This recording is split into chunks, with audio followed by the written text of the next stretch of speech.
ñu ngi leen di nuyu mbokki internet yi seetaan Sunugal 24 mbégte la ñuy am saa su nekk ci tànneef bi émission yi nga xamante ni dañu koy amal muy lépp loo xam ne si dafay jëm ci wàllum pàcc muy médecine traditionnelle comme nañ ko daan defee nag jël nañ suñu ay matériel jël caméra yeeg yëpp daal di ñëw fekk si ki nga xamante ni moom moo di docteur Abdoulaye Diallo mu guddi lool mu sonn lool. ndax liggéey bi nga xamante ni ci la nekk donc ñiy jéggalu ci dérangement bi bu baax a baax ndax docteur guddi na dañ lay daal di bàyyi rek nga daal di nuyoo ñuy soog jàll ci waxtaan bi. maa ngi lay nuyu sëñ Mahfouz di nuyu sëñ Mansour di nuyu topp borom boobu bu rëy bi. di nuyu équipe Sunugal 24 yëpp di nuyu suñu téléspectateurs yi. di leen baal ak di baalu ak. mi ngi noonu comme ni ñu ko waxee rek dañuy daal di jàll ci waxtaan bi fi ñu koy doore nag mooy li nga xamante ni moom moo di wàllu stérilité donc muy ñàkk am doom nekk ci góor walla ci jigéen ci la ñuy daal di ñëw docteur lan mooy faral di tere jigéen walla góor muy mu am doom.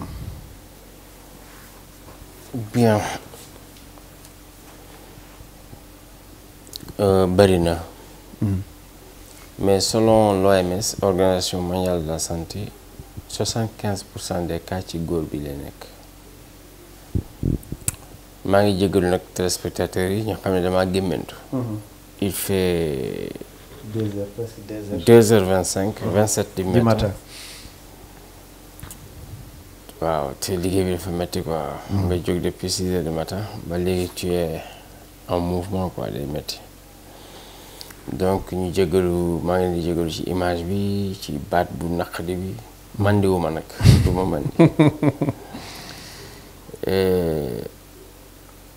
donc je disais que selon l'Organisation mondiale de la santé 75% ci gars yi ci cas yi ci góor ki lay nekk moo tax nit ñi war nañu moytu suñu famille africaine yi jigéen bu yéexee am doom rek ñu koy ŋàññi di ko wax lu ne mais ni moom mooy may boppam doom damay faral daan xawma nit ñi ay jullit lañu xawma lan lañu ndaxte képp ku ne ci kaw suuf xam nga ne doom yàllaa koy sàkk bu dee anam boobu la ñuy juger nit ñi rek di critiquer def mel ni ñu ñooy sàkk suñu bopp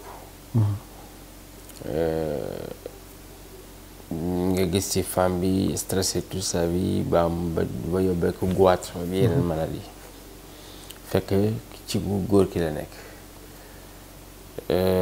góor yu bari bu leen sa njabar yi ne nañ dem nga defi spermogramme dañuy bañ soit bëgguñu xam nañ dañoo feebar bëgguñu jabar ji yëg ko soit ñoom à leur âme et conscience xam nañ ne am nañu problème demaguñu nag consultation mais bëgguñu xale bu jigéen bi foog ne gëm nekk ci ñoom la nekk donc toujours dañu bëgg indi tort bi ci côté ndaw si concernant góor li koy mën a tere am doom walax jaani la ndox waaw ndox mi di génn ci moom dafa am quantité bu mu soxla de 12 millions à 120 millions am na ñuy naan nag de 15 millions à 120 millions de spermatozoïdes par éjaculation te li ngay dégg fi ay millions yëpp de ça se voit qu'au microscope et de deux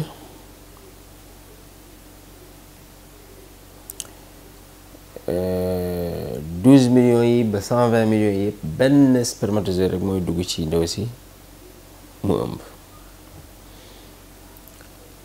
ku góor ki mun na am li ñuy wax azoospermie te ñu koy faj nag ñun mun na am asténospermie te ñu koy faj nag aussi ñun mun na am oligospermie mun na am tétranospermie ou téranospermie.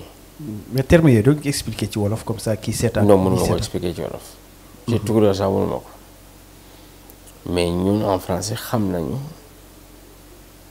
pathologie bu nekk bii par exemple c'est moyen de bu manqué maanaam bu spermatozoïde yi manqué. waaw ay 2 millions lay am.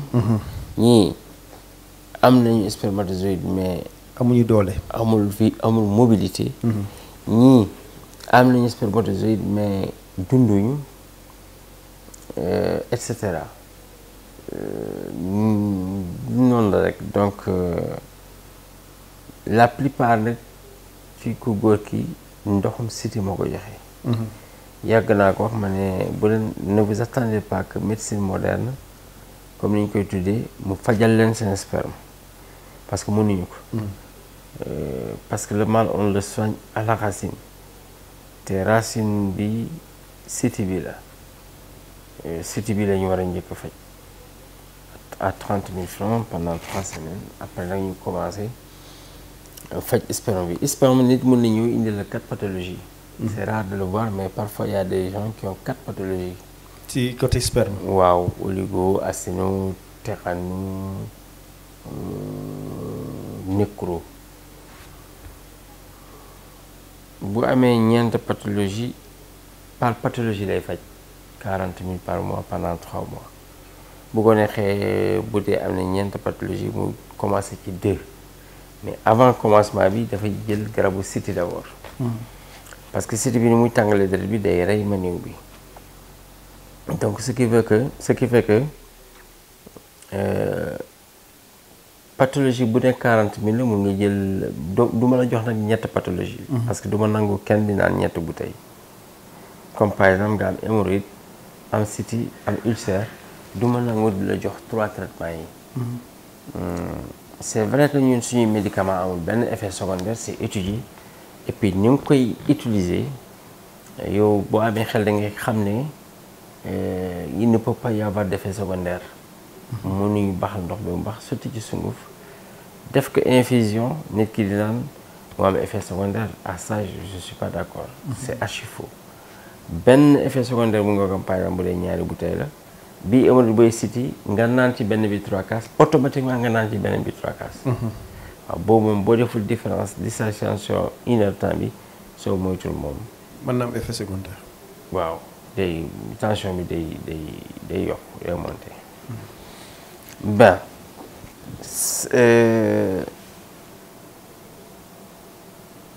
gëmuma nag rab dina tere am doom. ci jigéen.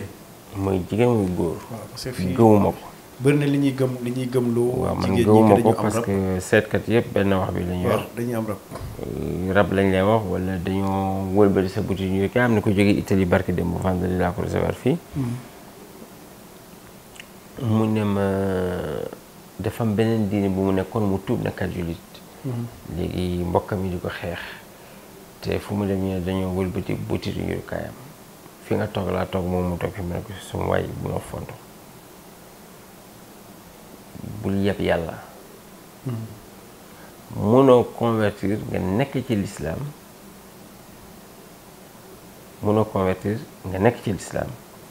nga ne am nga problème say parents ñu ngi lay xeex yàlla bañ laa jàppale. yàlla ñàkkul jom. et puis dis-moi kan moo la jege ba laal la ba wëlbati sa buti jurukaay c'est impossible.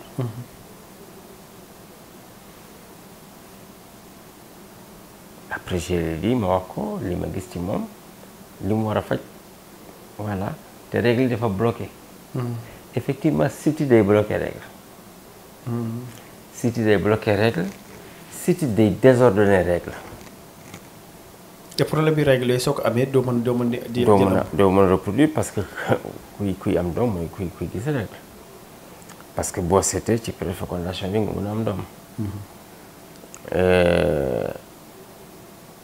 bu dee procréation rek nga wut sa soxna kay am doom rek jarul sax ngay tëdd ak moom bu paree règle am li ma rek à partir du premier jour mu gis règle yi c'est pas nag ci fin règle yi dañuy compter déedéet. à partir du premier jour bi jigéen bi gis règle lay commencer compter ba 13e 14e jour foofu la mën a ëmbee. bu la neexee nga xaar ba 13e 14e nga tëdd ak sa soxna bu dee bébé rek ngay wut. léegi nag siti bu nekkee ci jigéen bi ba amaale biir bu tilim da koy jox perte blanche qui pue. Perte blanche qui pue bu yàggee faju ko parce que je crois pas que hôpital ñu mën a faj loolu. bu la jotee doño yi di muy pue mën na salté ba boucher loo say trompe. Donc ça aussi c'est un autre effet. waaw trompe nga am trompe bouchée wala nga am perte blanche qui pue ça veut dire que tu es même infecté à la longue. Ça devient une MST, maladie sexuellement transmissible. boobaa boo koy faj day mel ni kuy faj infection day fajaale infection jëkkëram fajaale infection. mun a am partenaire ngay faju moom du faju c'est pas possible. góor ki gu ñëwee am infection la jigéen ki am infection te mu am partenaire ils sont obligés de se traiter tous les deux. léegi jigéen bi bu amee siti bu see ndox bi day génn day mel ni bër boo def ci poêle bu tàng comprendre nga day seey léegi foo dem ñu ne la dañ laa liggéey rab la rek et puis bu ñu lay naan dañ laa liggéey ñu ngi xool say réaction bu ne en kay gis nga day gën a pousse setkat bi day gën di pousse di waxtu rek fekk benn rab terewu ko am doom kenn mënul wëlbati aussi butitu jurukaayam kenn mënu ko liggéey nga ndaxte jigéen ku yàlla sàmm la. C'est le magasin de Dieu sur terre. am na nu ma ko bëggul waxee parce que du teggin buy kuy wax ci boromam di wax yenn nii mais ñëpp xam nañ ne ki tax ñuy xam yàlla ci jigéen lay jaar. Maintenant sëti bi aussi fi muy àggee ci jigéen ba du mën a am doom mooy bu déggee noppam yi di riir. kon jigéen mën na am siti di am doom mais dafa am stade bu muy egg rek pour mën a am doom. waaw parce que siti c'est des degrés. c'est des degrés il faut nit ñi xam loolu aussi te bàyyi di fajoo siti ay reenu dànkaar ay reenu daqaar reenu dànk loolu ça ne soigne pas le siti. Bref jigéen bi mën na am kyste ovaire wala polype wala ñun dystrophie ovarienne loolu da koy tere am doom. mën na am fibrome da koy tere am doom parfois nag am nay fibrome yoo xamante ne dañuy naan soriwut mun nga am doom avec mais boobaa da ngay xaar ba accoucher doo ko faj fibrome. doo ko mën a faj gis nga hôpitaux yi Mahfouz dañ la opérer mu ñëwaat fibrome opéraat mu ñëwaat ñun bu ñu paree ci yow pare nañ ci yow. da ngay traité ba mu jeex. oui fibrome mënoo def sax 5 mois ak lu mu rëy comprendre nga. lu mu rëy traitement bi du ëpp 5 mois quoi ça dépend nag am na ñuy faju 1 mois 2 mois 3 mois 4 mois léegi kyste nag traitement mo aussi à part la myome traitement mo aussi à part la yii yëpp ci kattan yàlla dañ koy faj yii yëpp aussi mën na tere jigéen bi am doom. mën na tere jigéen ñu am doom parce que ñu bëri aussi dañuy foog ne période de fécondation mooy jigéen bi bu setee alors que c'est pas ça ñu bëri aussi dañuy compter à partir du dernier jour de règle tey mooy sa 4e jour ñu commence di lim demain 1 jour 2 jours et puis ça ne se passe pas comme ça dégg nga léegi gis nga kaaf xaa yaa ayn saad dañu koy woowee suuratu Maryam pour nit ñi nga xamante ne mën nañ ci ñëw ci man amuñu moyen je vous conseille ngeen jàng ngeen woor d'abord saa yoon di dog yo yéen ak seen jëkkër ngeen jàng kaaf xaa yaa ayn saad zikru rahmat rabbika abdahu Zakariya naa dana boobu ni daan xafiyan ba ila radiyan ba radiyan foofu boo wooree rek nga jàng ko ñetti yoon nga tubli ci ndox mi sa jëkkër jàng ñetti yoon tubli ci ndox mi incha allah foo leen jar am doom. comprendre nga. maintenant. loolu secret booy maye la. oui waaye. man je passe problème là. Sénégal ni ma leen koy waxee rek. benn bopp la kenn mënu ko xar ñaar. ñun dañuy toog di liggéeyal état bi fi ñu toog di booster santé Sénégal. di ko teg ci yoon nag ba àdduna yëpp dégg ñu commencé di ñëw fii di faju ñuy def tourisme Sénégal di ci am c'est important pour nous. voilà daal ci stérilité loolu laa ci xam. bon mun na am nag ma xam plus que ça mais comme j'ai pas mes esprits. dama gëmmantu aussi. waaw am na gis nañ loolu donc ça joue. waaw xam naa ne moom dafa tey entretien bi du neex trop. damay ci biir wax sax damay xam ne je suis un peu perdu. waaw parce que tamit maa ngi koy wax ci jëlbeen bi. que ne dañu guddee egsi nag. waaw parce que ay 2 heures ñu ngi ci 2 heures du matin 3 heures du matin. waaw te boobu ci suba ba léegi yaa ngi ci liggéey bi tamit. yombul waaye tamit xam nga rek il faut ñu daal di ñëw rek nga taataan si ndax askan bi tamit dañ lay soxla. bu baax a baax mais wàllum ngóor également dañ ci faral di yëngu te dañ ciy def lu résultat yu efficace tamit. docteur ouais dañuy def résultat mais aussi je sais qu'il y a quelques faillites. comment. parce que képp ku jël ngóor fekk nga am hémorroïde fajuma la hémorroïde doo gis résultat. képp ko am comment dire cystite wala nga am colopathie biir bi di ballonné di ngay seere même boo jëlee 50 kilos garab bi doo gis effet. il faut soigner le mal à la racine. Le mal on le soigne à la racine. Maintenant pour répondre effectivement à ta question, impuissance sexuelle de femme, faiblesse sexuelle de femme, éjaculation précoce de femme wala faciale, rétrécissement sexuel de femme.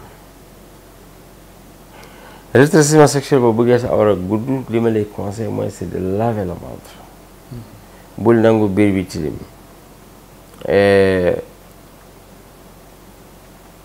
biir mooy góor tout le temps ma répété ko. bul faj ngóora fekk da ngaa amee siti parce que aussi parasite la ci ngóora bi donc biir hémorroïde biir bu seere bu tilim wala colopathie hémorroïde siti munoo am ñett yi nga naan garabu ngóor ngay gis résultat. da ngay dem ci xurda bi nga ne leen ngóor nga bëgg ñu ne la 500000 tu es obligé de payer parce que yow yaa bëgg sa bañ a surtout am na ñoo xamante ne seen cuuraay yi ñuy cuuraay seen kër yi ku fa dugg lu ñu la wax da ngeen nangu wala léegi dañuy yor socc boobu boo koy socc client bu toog sa kanam boo ko ne 5 millions ko bu ko amut da koy wëri. comprendre nga donc il y a tous ces paramètres là. Rétrécissement sexuel li ci wóor mooy nga raxas sa biir 3 fois c'est-à-dire chaque 15 jours tu viens tu payes un médicament nga dem nga naan ko nga vider biir bi muy gën a dilater encore les veines sexuelles. waaw je ne dirais pas nag aussi que je suis efficace ci puissance sexuelle. parce que xam naa ne am na ñoo xamante ne jël nañu garab bi man à mon âme et conscience xam naa ne gisuñu résultat parce que j'ai jamais eu le temps de leur poser des questions laaj leen ndax am nañu colopathie wala ndax am nañu siti li ma ko commencé def mootul 3 mois.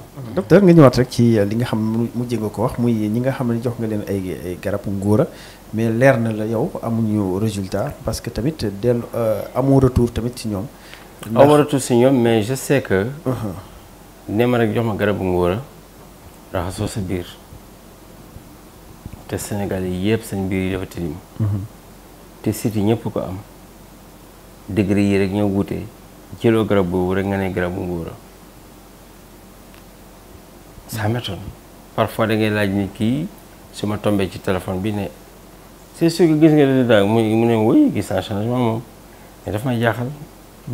damay xam ne su may naan indiwaat à 18 ans ça veut dire que yow mii patient nga nangu bu dee da nga am hémorroïde nga faj hémorroïde ba pare bu dee da nga am siti nga nangu faj siti ba pare nga doog jël garabu ngóora.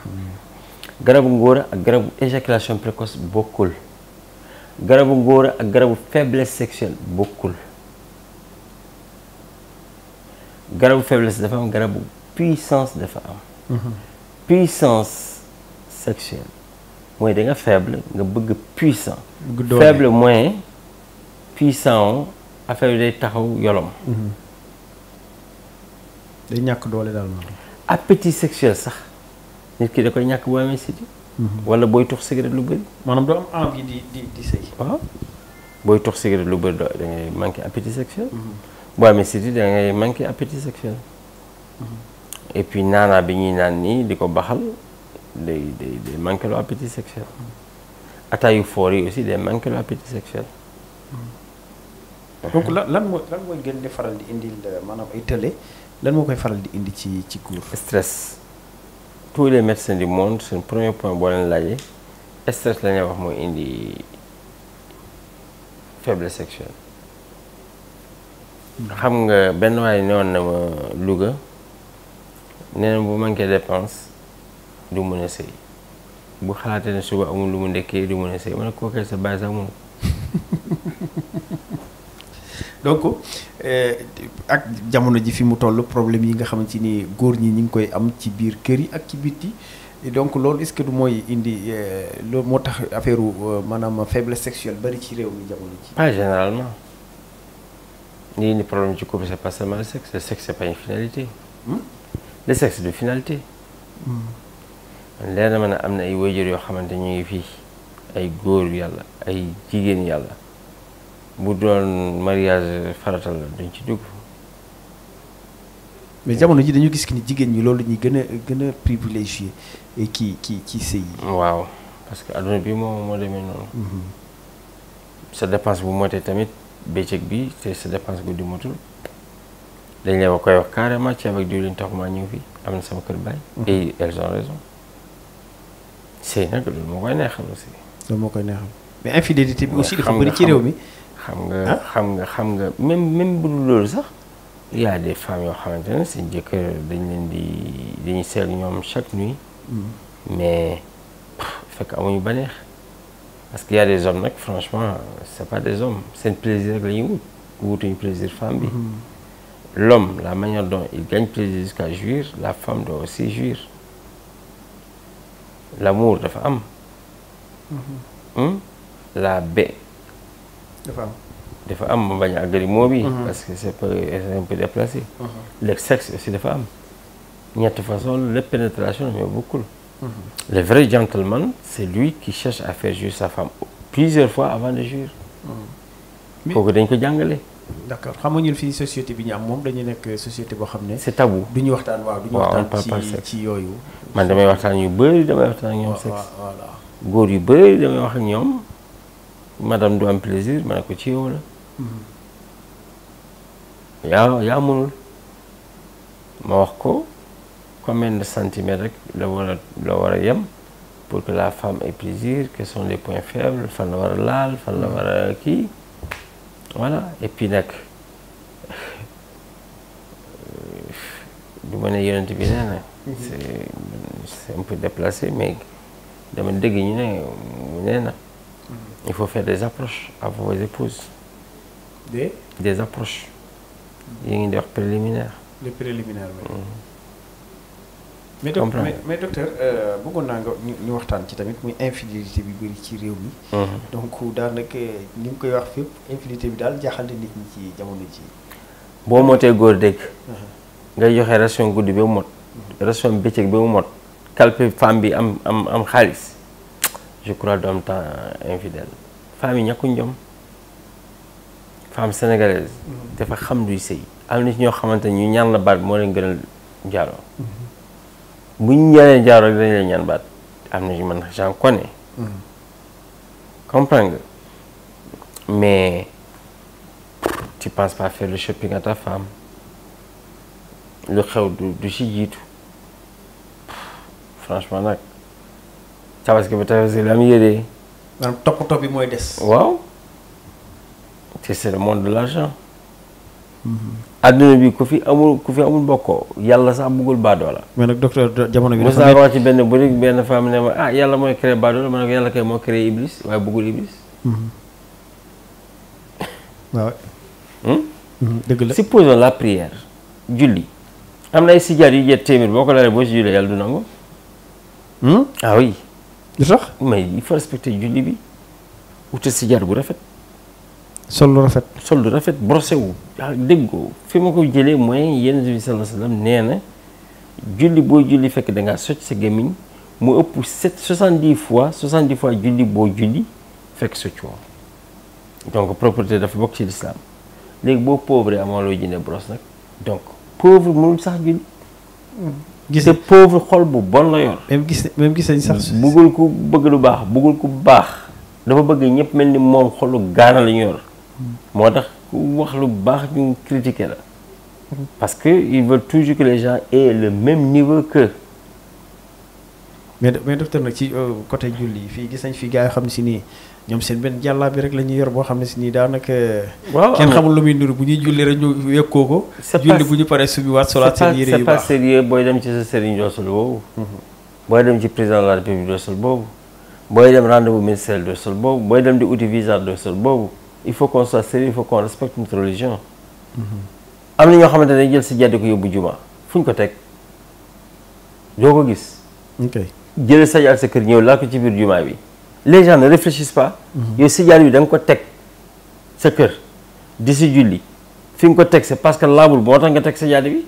léegi donc ci suuf sa jaad bi jël na salte yi yow nga ñëw teg ko ci kaw. ci biir juma bi et juma bi dafa am ay tapis. soyons sérieux y a des choses bu xaar ba ñu wax la ko. wala au moins sa jaad bu bees pël boo xam ne vraiment bii daalu suuf nga dugal si jàkk yi. et en plus de ça même pourquoi indi sa jaad les mosquées sont habillées en tapis. loolu indi sa jaad boobaa rëy nga te jàkk ji rëy amul wala ci jàkk. imam bi sax buy jàng di neexal baat pour nit ñi fan ko julliwul julli demul fenn. yàlla dina may ñeneen seen tiyaab mais imam bi du ci am tous. moo tax combien d'imams tu as vu ici sont pauvres parce que ñi fi xëccoo jàkk ji pour julli yëpp motuñu imam. déedéet imam bu ñu la ko proposé léeg-léeg day am xuloo yi. imam bu ñu la ko proposé imam bu ñu la ko proposé da ngaa war a daw. waaw dañu ne kuy koo ko di daw moo moti imam bu nodd di ñëwee nag njëkkantu leen ci nodd bi. nii lañ ko waxee.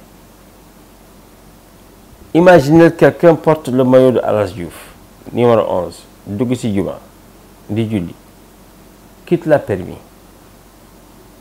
innal masajida lillahi fala tad'u ma'a allahi ahada.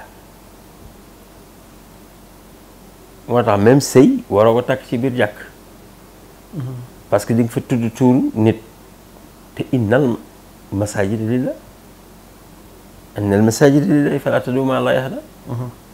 La mosquée n'appartient qu'à Allah. N'invoquez personne d'autre que lui. Il n'y a pas de wax sëriñ foofu. sakantuma leneen. nga ñëw jiitu sama kanam man maa ngi julli di lire El Hadj Diouf numéro 11 yow yóbbu nga sama xel ci El Hadj Diouf. maa ngi xalaat passe bi mu def Pape Bouba Diop yal na ko yàlla yërëm. ci 2002 bi. tere nga ma julli. te julli concentration la laaj. te nit ñi xamuñ sax luy julli boo yëkkatee sa ñaar loxo lu muy tekki. lan lay tekki. mun naa la tontu mais je vais pas tout le temps répondre à ça hein. Par exemple yàlla dafa ne Moussa tu es dans la vallée de la Towa enlève tes deux chaussures. néew ko déchausse-toi dafa ne enlève tes deux chaussures summil sa ñaari dàll yi waxul summil sa dàll yi summil sa ñaari dàll yi. ça veut dire que quand tu es en Dieu tu dois laisser benn dàll bi àdduna la benn bi àllaaxira la. bul ñëw di jaamu yàlla ngir àdduna bu neex bul ñëw di jaamu yàlla ngir alaxira bu neex jaamul yàlla faqat moom kese dong kot juste parce que tu es un serviteur tu dois servir le patron jaam nga war a motal sa njaam diggante sa diggante ak sa buur léegi sànni nga àdduna sànni nga alaxira nga ne Allahu akbar Dieu est plus grand que tout ce qui est grand. boo defee génuflexion dafa lu muy tekki booy def sujjóot am lu muy tekki est-ce que xam nga booy dem sujjóot sa ñaari loxo ñoo war a jiitu mais fii da ngay gis ku tey oom yi di jëm ci suuf. ça ne se fait pas dans la prière. say loxo ñoo war a jiitu sooy jóg oom yi ñooy njëkk say loxo ñooy jiitu booy sujjóot oom yi topp ci sooy jóg oom yi ñooy njëkk jóg loxo yi topp ci. am na ñoo xamante ne sami Allahu liman rek sëggaat te boo ne sami Allahu liman hamida dañ la laaj temps de pause ba sa yére yi taxaw ci yow moo tax ngay naan rabbana wa lakal hamdu en même temps dolli ci wala rabbana wa lakal hamdan kathiran tayyiban mubarakan fii yii yëpp pour que nga mën a taxaw dong la parce que loolu faratal si julli taxaw foofu mais les gens ne le connaissent même pas xoolal par exemple attahiyat la xam nga nii lañ la wax le pouce et le majeur ni nga koy def l'index nga def ko nii comprendre nga xam nga sànq am na benn émission maa ngi lay expliquer le cœur 7e ciel fu mu toogee léegi xoolal boo defee ni doigt bi gis nga veine bi va directement dans le cœur soo defee ni baaraam bi ça veut dire allahu wahidun soo defee ni mooy seytaan bul dugg sama xol soo defee ni mooy seytaan mu ngi sa biir xol c'est-à-dire yaa ngi ci njaaloo yaa ngi ci fen yaa ngi ci njublan ngay dóor seytaan bi mu génn sa xel donc julli effectivement ku xam julli booy julli doo xalaat leneen en tout cas am na solo docteur. comprendre nga c'est important ça. c'est important ñu ngi par exemple ci weeru gàmmu sant naa ku nekk def 9999 yaa Muhammad julli ci d'abord ci yenente bi d'abord istighfar julli ci yenente bi julli ci moom bu baax nag jokk adiyam boo paree nga def yaa Muhammad tur bi sax dafa neex 9999 fois def ko sax benn yoon nga xool li nga ciy ñaan ndax di nga ko am moom déet di nga xam ne waa nga xam ne si naa maam billaahi moom dëgg-dëgg mooy naasirul xaq bil xaq moom dëgg li alfaati limaa ughliqa te c'est pas interdit parce que yàlla moo ne qul in kuntum tuhibbuuna llaaha fattabi'uuni yuhbibkumu llaah wa yaghfir lakum dhunuubakum dis-leur si vraiment ils aiment Dieu qu'ils t'aiment et Dieu va les aimer et leur pardonner de leurs péchés. donc bëgg yonent bi rek xam nga yàlla na foofu naan atiiwullah wa atiiwu rasul ittaqullah wa rasul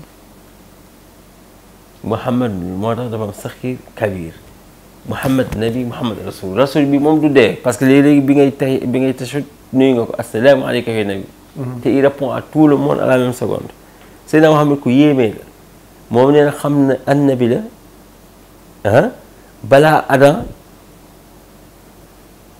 di am ruux donc il était marbre fii Adam rek fi ñu tabaxee Adam moom depuis même pas avant même d'être marbre il est entre le limo et l'argile Adam kere gu ñu sax moom xam na déjà yonent te yonent bi sallallahu alayhi wa sallam bi ñu gis yaayam Aminata la tudd baayam Abdoulaye la tudd loolu nu mu nekkee boobaa ngay xam ne donc ndekete Rasul sallallahu alayhi wa sallam c'est autre chose beneen affaire la fii yàlla ne kuntu kanzan lam uraf fa ahbabtu an uraf fa xalaqtu xalqan fa ta'arraftu ilayhim fa bi'arafuni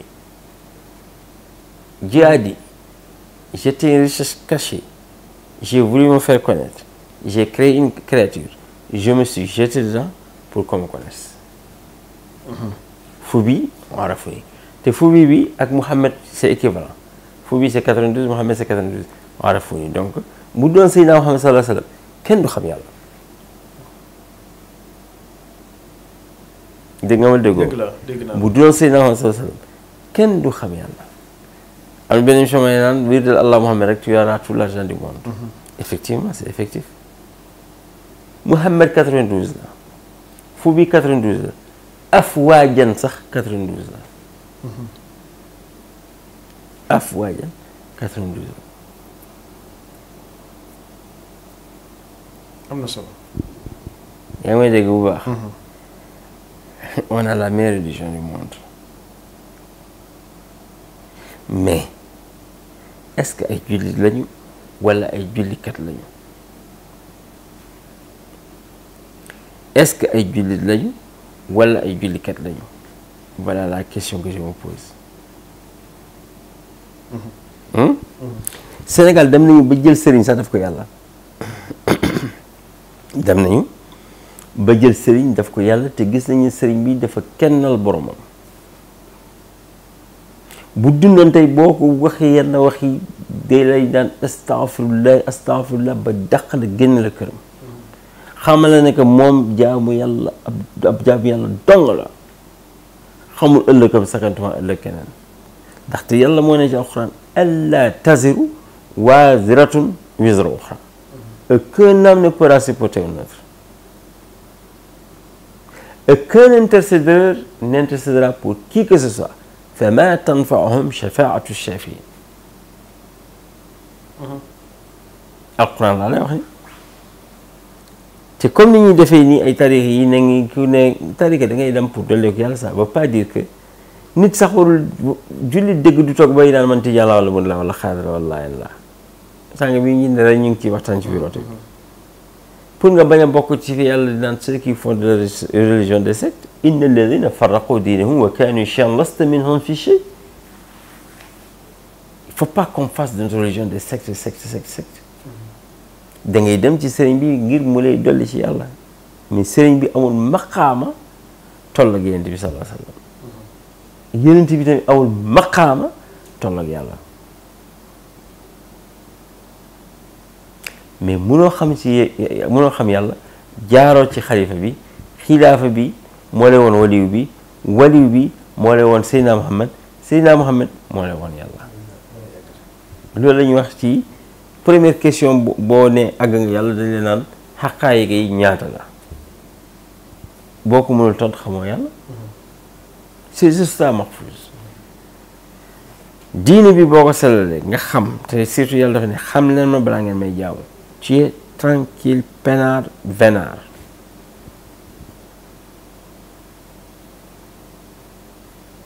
am na solo docteur kon mi ngi noonu yaakaar naa ni yaa ngi ko doon tuddi sax weeru gàmmu yu ne dafa mel ne gàmmu gi ndax li nga wax ci Seydina Muhammad am na solo bu baax a baax te dolli nañu te xam naa ne dina dolli bu baax a baax ñi nga xamante ni ñoom ñoo ñuy topp si Sunugal 24 xanaa rek di la bàyyi comme guddi na rek nga daal di tàggatoo docteur ñu daal lay yeewi nga dem dallu. ne ñu bëri daal la ñuy julli ci Yonent bi sallallahu alayhi wa sallam yàlla nee na même moom ak ay malaakam dañuy julli ci Yonent bi sallallahu alayhi wa sallam wax ju rëy la man nag am na nu ma koy firee ça me regarde ça me concerne moi personnellement. te gis-gis la. yàlla amul gémmiñ amul loxo amul tànk xaw ma nu muy jullee amul jiya yàlla boobu pour man Sëriñ Tuubaa la sama gis-gis laa wax de parce que boo demee ba nekk nitu yàlla da ngay dem ba àgg foo xamante ne nekkoo leneen lu dul yàlla wax naa ci benn émission fa lawlaa ahbabtu kuntu su ma bëggee sama jom bi dama koy nekkaat su ma bëggee sama jaam bi dama koy nekkaat léegi tous tes membres, ta langue, tes yeux, tes mains, tes ongles, tous tes cheveux, tout sont devenus, ils sont trempés dans Dieu. Tu n'es pas Dieu, mais tu n'es pas ce qui n'est pas Dieu. léegi langue boobu nga xam ne léppam yàlla la excusez-moi boobu mooy julli ci Yonent bi damay naan Sëñ Tuubaa julli ci Yonent bi téeram yépp julli ci Yonent bi la alxuraan bi wàcc moom mu yëkkati julli ci Yonent bi xasit yëpp julli ci Yonent bi la mu delloo ko ci kaw rek dégg nga wala déggoo ma wa malaykatuhu may Baay Faal yi parce que malaaka du refuser aucun ordre ndigal lay wéy Baay Faal ci ndigal lay wéy yaa ayyuhal lazina amanu ñi way gëm yi nag waxuma muslimin de waxul muslimin de yàlla waxul muslimin amanu la wax mooy amanu c'est notre degré tout le monde est muslimin mais tout le monde n'est pas mu'minin tout le monde est muslimin mais tout le monde n'est pas mu'minin mu'minin beneen cadre mooy dëggu ci wasiila gi dans l'islam il n'y a pas de wasila mais dans tariqa il y a wasila islam dafa équivalent à iman astafurlah islam dafa équivalent à sharia iman dafa équivalent à tariqa ihsan dafa équivalent à haqiqa moo tax il faut passer par ces 9 degrés pour atteindre Dieu. Salas tazalal ila tis'at, c'est-à-dire les 3 points que je t'ai donné, islam, iman, ihsan.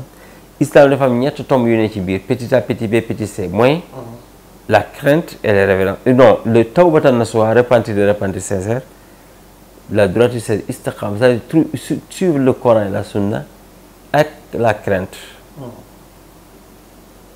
Crainte bi elle est révérentielle.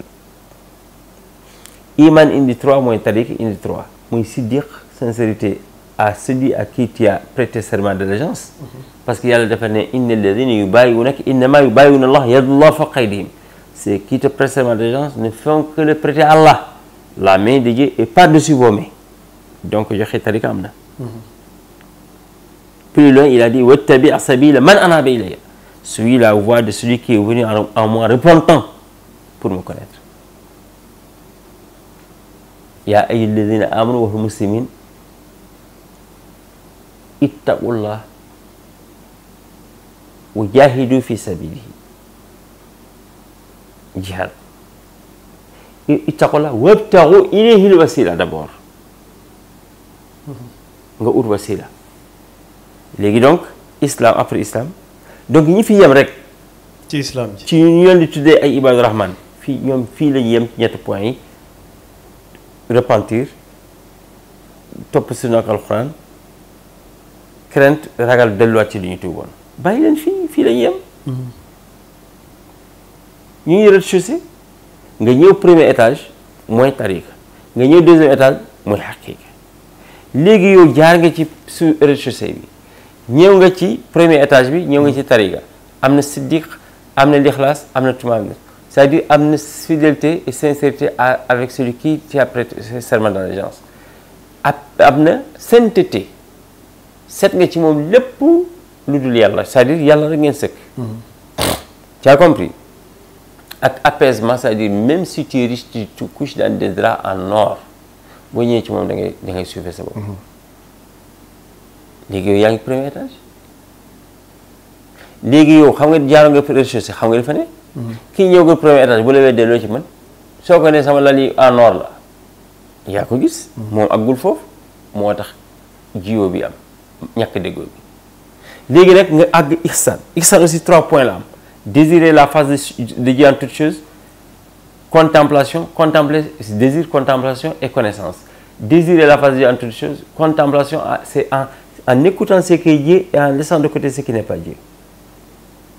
Comme musique rek nga xool 2 objets morts bii ci xar bi wala béy bi wala nag bi la jógee c'était vivant bâton bi ci arbre bi vivant la jógee léegi 2 objets qui créent quelque chose de vivant sans xam nga newoon naa la musique est là de combiner les sons c'est-à-dire de simplement mooy ñi pati pata comprendre nga kontaan yow lépp loo dégg yàlla nga ci dégg. 3e point de ihsan mooy maarifatu nga xam yàlla. fii nga amee 9 degrés yi. fii nga commencé nekk Abdullahi un serviteur de Dieu fii nga mën a commencé jaamu yàlla dégg nga ma. julli sax fii la war parce que yàlla dafa ne xam na balaa nga amee jaamu fii boo fi àggee benn maqaama rek c'est-à-dire di nga xam yàlla nu mu tudd. bismillahi al-azam bi di nga mën a comparer Muhammadu nabi ak Muhammad rasul. mais di nga xam aussi wilaaya bi waliw bu la yóbbu ci Seydina Muhammad sallallahu alayhi wasallam mais boo àggee ba fii da ngay delluwaat ba maqaama am bi ba ci sharia ndax mu rafet parce que boo àggee fii def nga fanaan tout est Dieu mun nga ne dootoo julli parce que la prière là était pour se rappeler de Dieu 5 fois par jour. Toi tu es dans Dieu, tu vis Dieu, tu ne vois que Dieu, tu ne manges que Dieu. Tu es éternellement dans Dieu. Comprends nga. fallait tu te rappeler de Dieu mais léegi yow boo demul julli boo wóorul lekkutoo l'islam di moo tax ñu ne da nga delluwaat ba base bi pour rafetal sa doxin ak sa comportement parce que c'est important hyper important dégg nga bu baax léegi nag kii rez-de-chaussée la nekkoon kii premier étage la nekkoon xamul lu fa nekk loo wax mu ne la c'est pas vrai yow mi àggagul yàlla keneen ki àgg na yàlla mu ngi ci xàkki bi nee na nag yow sa lal yi or la mais moom nee na lalam yépp jamaa la ki nekk rez-de-chaussée ak ki nekk premier étage mun na ko weddi léegi nag ki nekk fee moo xam ne yëpp jaar na ci yëpp léegi yow noo ko mën a réeree léegi nag boo àggee fii ba xam yàlla nag wax dëgg yàlla nit warulaa jaaxal lii c'est pour répondre à ta question d'antan qui me disait foo jàngee noo defee ba xam ko fi ma lay naan hépatite maa njëkk wax di ci hépatite maa njëkk wax di ci diabète maa njëkk na nga may naan fan nga jàngee xanaa secret la wala dafa am affaire yooyu ci boole c'était ça justement tu as une oreille qui est tout le temps ouverte qu'on met des trucs tout le temps des informations viennent tout le temps mais tu dois être quelqu'un de très discret parce que yàlla bëggul kuy xawi suturam. mos nga ma poser question sëñ Tuubaa bi ma feeñoo benn jeudi. ma ne duma ci wax. y a des choses on ne parle pas. am na ku may dégg saaga ma ne c'est impossible. gis nga Adja Ñaaña Fall. Kolda que je salue au passage. këram laa jaamoo yàlla ba yàlla nangul ma. Adja Ñaaña Fall madame Ba Ahmed Tidiane. je la salue, une grande dame. une très grande dame. mosu dugg néegam rek ba gis sëñ Tuubaa taxaw ci miir bi kii ci tafu ci miir xaw ma génne noonu ci miir bi mu ne kii di sëñ Tuubaa la.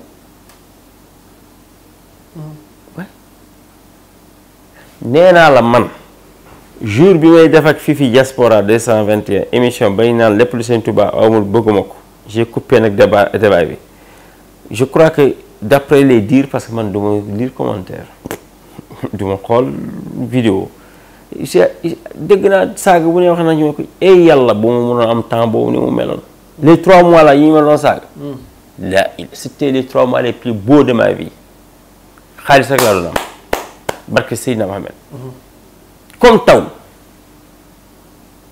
ñoom ñuy wax rek par non mais Sëñ Tuubaa daf ma taxaw dama bëgg moment boobu ñëwaat si je pouvais avoir ces moments là de ma vie dama neex te en plus ñu jullil ma nag parce que ñu saaga tooñu leen waxu leen sama diine kay lu ma neex ku ma neex gëm c'est ça c'est ma foi képp ku taxaw ne sëriñam rek mooy sëriñ dof la sa sëriñ rek mooy sëriñ foo ko teg ak sa sëriñ fu mu ko teg moo gën Yonent bi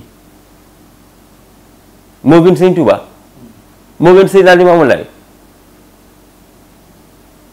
ah ñooñu de toj nañ fi Sëñ Tuubaa julli ci géej loolu rek doy na natt bi mu nangu beneen sëñ du ko nangu de Seydina Limaamu Laay géej puusa la may dëkk nga dëkk armeelam yaa ngi nii benn pax lañ ci def ñu ci suul adduna bi yëpp depuis 4 ans kuñ ci suul bu ñëwee suulaat keneen duñ ko fekk loolu ba léegi les gens sont pas réveillés buñ ko nee nag moom mooy Yonent bi je n'en disconviens pas mais bu dee moom mooy Yonent bi il faut Xaadimu Rasuul nekk ci dëkk bi mooy Sëñ Tuubaa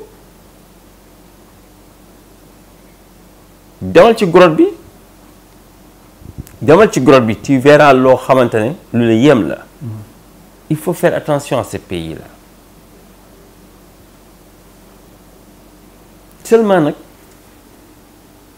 ñooñu di saaga wa xaw ma man su ma jàkkaarloo ak ñoom sax nañu wax bu dee góor lañ na ñëw ma maison ouverte nañu def comme nit ñi clients yi comme les clients ils viennent ils m'insultent devant moi wala yu xëccam ba comme ñemewuñu violer loi di fekkam sama biir kër nañu ne dañ ñëw pour defante ak yow rek ñu ma génn fekk leen ci biti on verra ndax dañ ñibbi seen kër du ñay góor man fayuma luwaas de man tappaasuma ay taalibe di naan cotiser leen de man maay jox samay taalibe man dégg nga bu baax te man yàlla bi ma am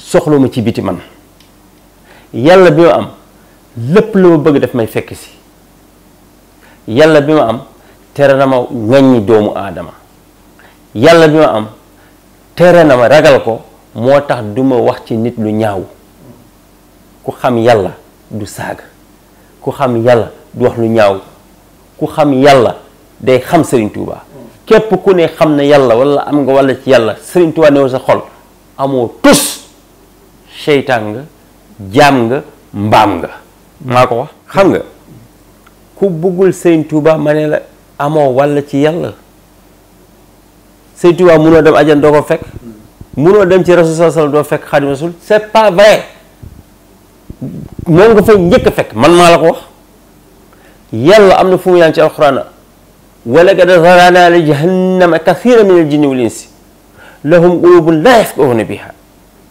gis nga dafa ne sax bëri na comité de jinne ay doom yoo xamante ne ñu ngi ci daf leen di dugal safara parce que leur cœur ne leur sert pas de méditer les esprits, leurs yeux ne voient pas, leurs oreilles n'entendent pas.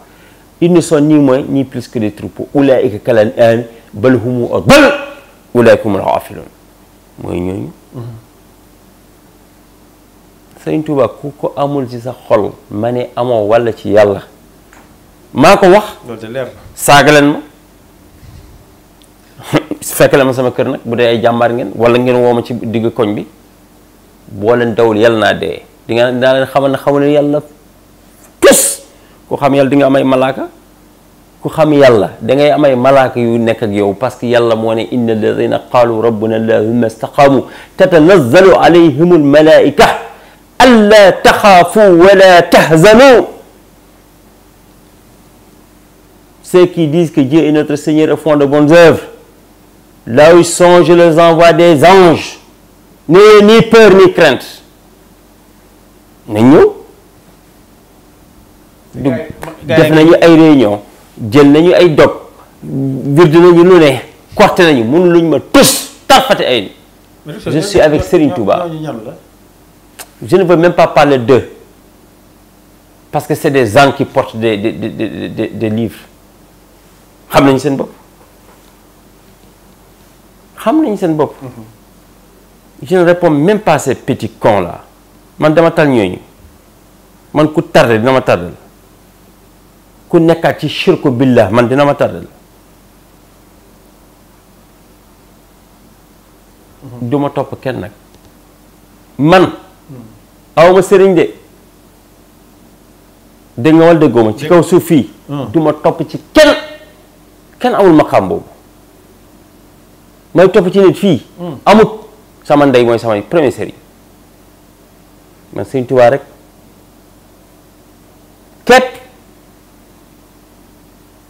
foofu laa tolloogum maqaam boobu laa tolloo man ñàkkuma faye di nekk fii di traduire qui que ce soit du ma ko def man sama sëriñ mooy koo xamante ne damay wéet ak yow comme ni may wéete sama borom di dolleeku waaye ñi nekk ci àdduna yow maa lay defal waxoo ma dara ci yàlla yokkoo ma fenn nooy nekkee sama sëriñ jàngaloo ma dara dangaa fekk ma jàng sama alxuraan jàng sama sharia jàng sama lépp am sama moyen nooy nekkee sama sëriñ wax jee neex rek aw ba sëriñ de sama sëriñ Sëriñ Tuubaa la te gisuma ko je le vis je le sens en moi. Sëriñ Tuubaa c'est la marche du vécu dans la contemplation c'est ça Sëriñ Tuubaa et il est éternel nee naa dootuma dem ci rawdam di ñaan di il n'est pas mort nee naa la émission boobu ma defoon le lendemain samedi def ma feeñ ma dama ko gis kenn du wax gis naa Sëriñ Tuubaa ci gént muy dugg ci benn case ni banquette nit ñi fees dal ci kër yi comme kër Fuuta yi may naan allahu akbar Sëriñ Tuubaa deewagul doom yëpp dee ba Sëriñ Muntagaa tey muy xalif allahu akbar et pourtant xam nga lu wax jooju c'est réel ma yeewaat plus tard ma gisaat ko encore mu toog mu dindil ma kaala gi effectivement li ñuy naan dafa nër ak doom bi tudd Cheikh Abdallah borom der bi c'est effectivement même nee laa gis sourire bu rafet ba ñii guddul trop sewul trop dafa digg comprendre nga et il m'a souri loolu ci période màggal bi la. non yow tamit mooy bi ma defee vidéo ak Fifi. d'accord. comprendre nga am lu ma wax am benn waay buy jottali tëddee mu ngi toog ni man maa ngi toog côté gauche am nii 1 mètre de distance kooku ne nii wax ma li may wax ci nopp bi ma koy dund di gën a yokk ma koy dund di gën a happy rek nag ba àjjana moo ma woon li tax ma dof ci moom mënuma bëgg Sëriñ Tuubaa wala sama xel ak sama xol yi ma jox Sëriñ Tuubaa di am keneen ku ma def sama diggante ak Sëriñ Tuubaa loolu taxul sax duma rétrograde sama bopp connexion directe avec Sëriñ Tuubaa direct nekk ci moom mooy nekk ci li mu wax rek jaamu yàlla liggéey di jàng xasida yi di jàng alxuraan ci loolu laa nekk dara safuma ma ne la lu dul Sëriñ Tuubaa billaahi wallaahi taalaahi wal kitaab soxla ma dara sama aduna lu dul Sëriñ Tuubaa bég ci man aduna ak alaaxira wa axiru daawaana alhamdulillahi rabbil alamin mi ngi noonu